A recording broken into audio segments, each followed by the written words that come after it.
Welcome to a quick tutorial on pinning apps to the Start menu in Windows 11. In just 10 seconds, I'll show you the simple steps to customize your Start menu for quick access to your favorite applications. Let's get started. Click on the Start button, then select the All Apps button. From the top right corner, search for the app you want to pin, right-click on it, then select the Pin to Start option.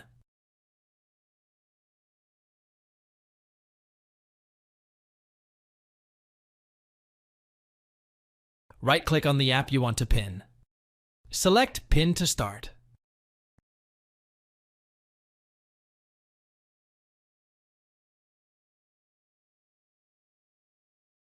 Click on the Start button, then select the All Apps button from the top right corner. Search for the app you want to pin, right-click on it, select More, then click on Pin to TaskBar.